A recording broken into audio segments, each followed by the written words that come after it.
Hey YouTube, I want to talk to you guys right now about technique limiting workouts.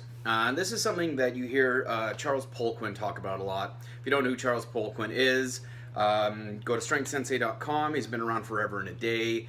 He's trained umpteen million bloody Olympic gold athletes, so he knows a thing or two.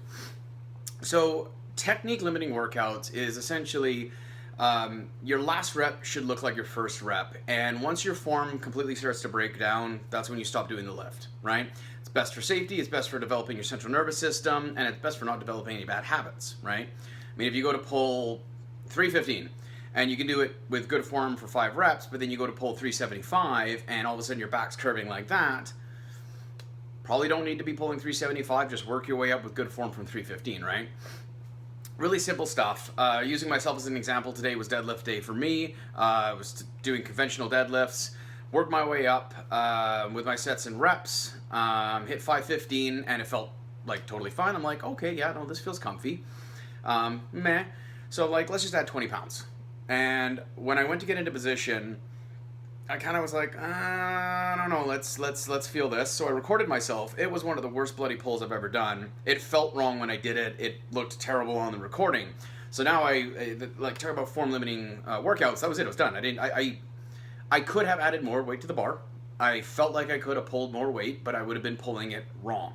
So there was no point in putting more weight on the bar. And now I've learned.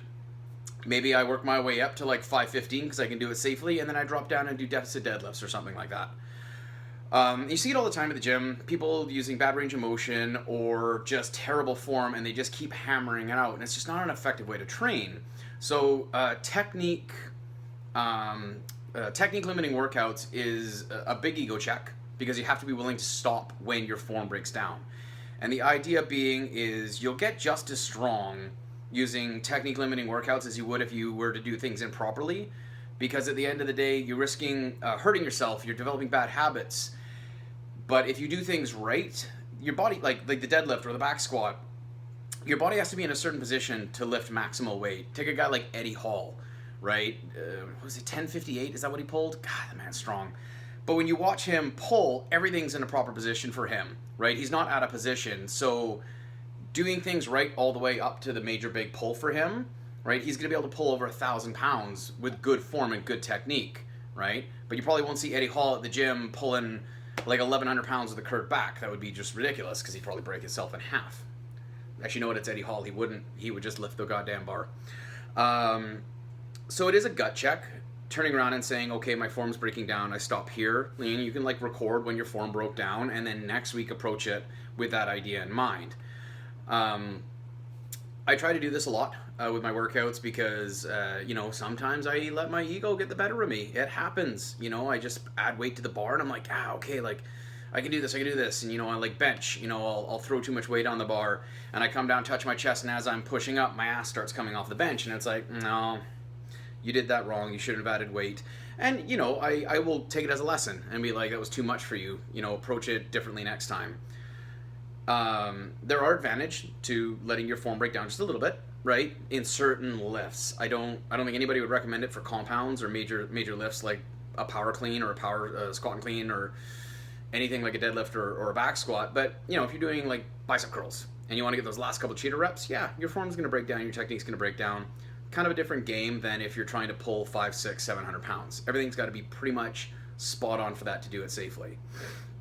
So think about limiting your workouts to your technique, right? And when you realize your form is breaking down or somebody says, hey, dude, like your back was really, really bent, or you only half squatted that, or, you bounced the bar off your chest. Listen, right? Maybe that's what your training partner should do. Oh, I hate when I see people working out together and their buddy's just doing garbage form and technique and they're like, yeah, bro, you killed it. No, you didn't kill it. You did terrible. You need to lower the bloody weight, and you need to do it properly. Otherwise, you're never going to look good. You're never going to get strong. You're never going to get to your goals. All you're going to do is keep adding weight until you hurt yourself. And then that fat dude who's 40, who's like 260 pounds, it was like, yeah, I hurt myself when I was working out 20 years ago, and now, it's cool. Like, I was doing a deadlift, and I was super, super fucking strong. It was awesome. But, that's why I'm fat now, because I can't work out anymore. Yeah, because you did it wrong, and you hurt yourself. Moving on. So give it a thought, guys. Technique limiting workout. It's really simple. When you recognize form breaks down, you stop, record that, and then approach it, and then say like, where did my form break down? For me today with conventional deadlifts, it's off the ground, right? Because as soon as I started to pull, I let my upper back round and my lower back round a little bit. That's not good. So I have to work on hammering down my form off the ground. My problem's not at the knees up, right? So what I'm going to do, I'm going to do deficit deadlifts with conventional so that I can hammer that down so the next time I approach 535, coming off the ground isn't as hard, right? And I can keep my form and stick it better. Food for thoughts, guys. I don't think anybody really thinks it's a bad idea to do technique limiting workouts. Like I said, there are advantages to letting your form slip a little bit when you're doing certain accessories, but any major compound, you should be doing spot on form and technique if you ever want to get anywhere big. And I mean, look at Olympians, look at elite level powerlifters, look at well, no, I'm not going to say elite level bodybuilders. Elite level powerlifters and elite level like Olympians, they do their exercises properly for a reason. Because if they didn't, they'd probably break themselves in half power cleaning 500 pounds or whatever the heck they do. Stupid, stronger people than me.